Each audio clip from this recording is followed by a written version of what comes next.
Colby, math.com.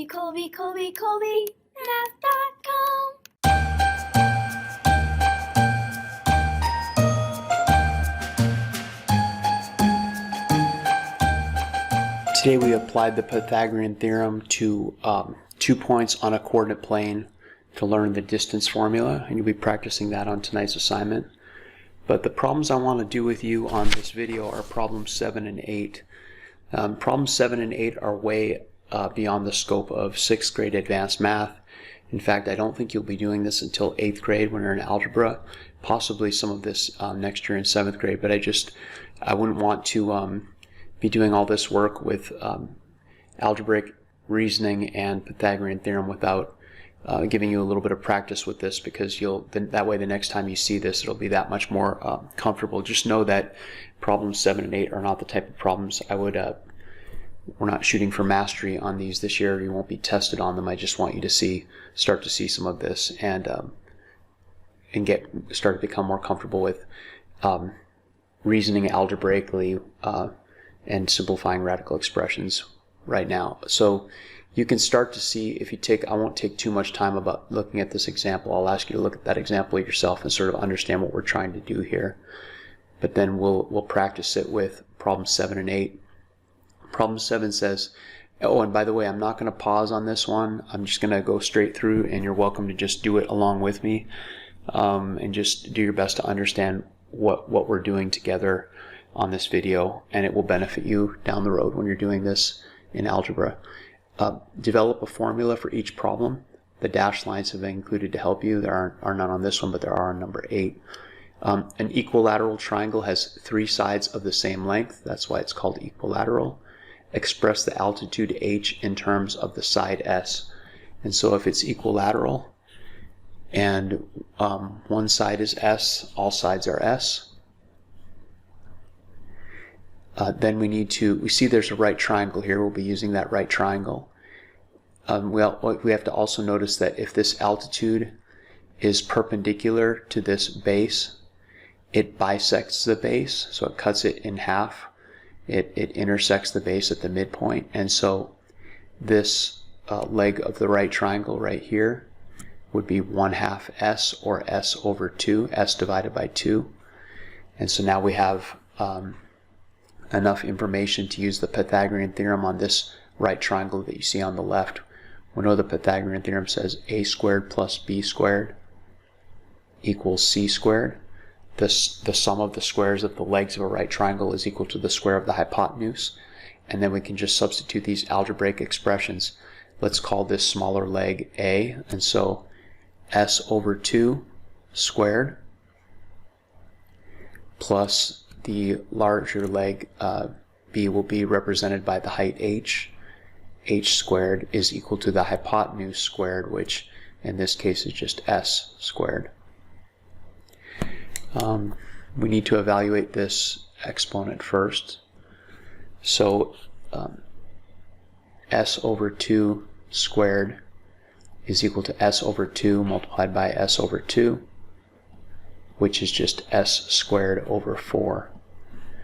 So we have s squared over 4 plus h squared is equal to s squared. And the problem is asking us to express the altitude h in terms of the side s, and so we're trying to manipulate this algebraic equation to isolate the variable h. Before we can do that, we need to isolate this variable term that has h in it, and so we need to subtract, or we need to get rid of this s squared over 4, and we can get rid of it by just subtracting s squared over 4. Because whatever s is, s squared over 4 minus s squared over 4 is 0. But I have to do it to both sides of the equation. That's property of equality that we learned. And so I get, on the left side of the equation, I'm just left with h squared. And on the right side we have s squared minus s squared over 4. Well, s squared over 4 is just 1/4 s squared. If I wanted to create a common denominator here, first I need to recognize that s squared is 1s squared, and then just express 1s squared as 4s squared over 4, because 4/4 is 1. And if I have 4s squared over 4 minus s squared over 4, that's just 3s squared over 4. So h squared is equal to 3s squared over 4. But I'm not trying to express this in term, I'm not trying to find h squared, I'm trying to find h. And so I can undo the squaring with the inverse operation, which is square root. But again, property of equality, I need to do that to both sides of the equation. So the square root of h squared is h, and h will be equal to the square root of 3s squared over 4. 3s squared over 4, the square root of 3s squared over 4 is the square root of 3s squared over the square root of 4. The square root of 4 is just 2, and I can pull the square root of s squared outside of this square root. Square root of s squared, of course, is just s. So I have s times the square root of 3 divided by the square root of 4, which is 2. So that's expressing h in terms of s in simplest radical form.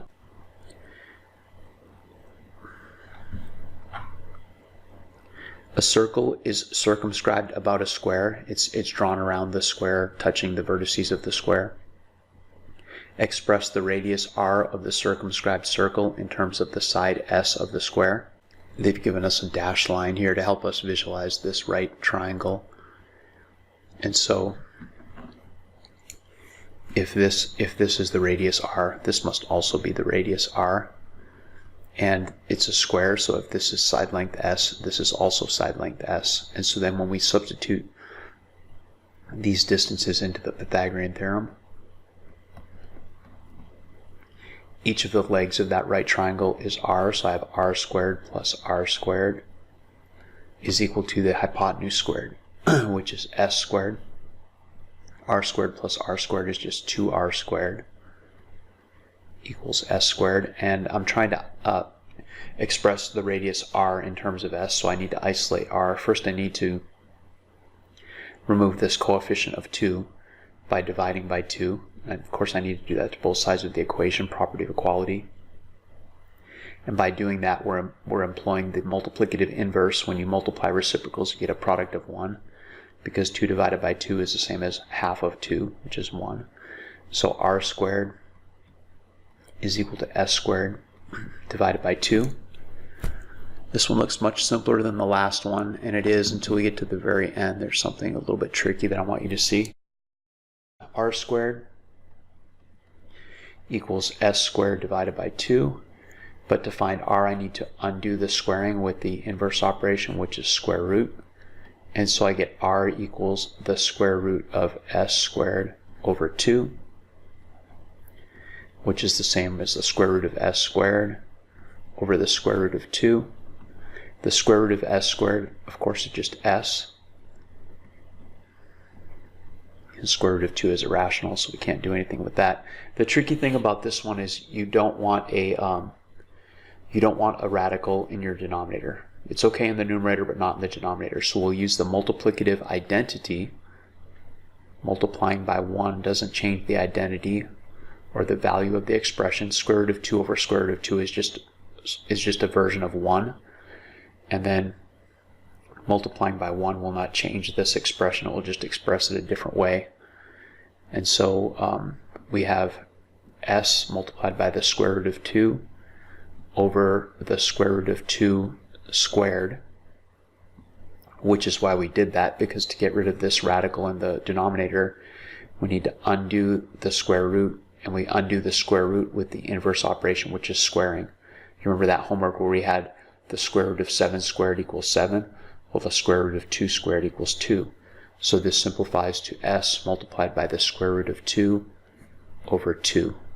So r is equal to s root 2 over 2, and that would be the radius expressed as the side length of the square in simplest radical form. Okay, you may wonder why we did all that, and then a couple of years from now you may be doing it, and remember, you've seen it once before and it's a little bit easier, hopefully, the second time you see it. So that was my reasoning for doing these two. I hope you, I appreciate you watching the video, and I'll see you tomorrow.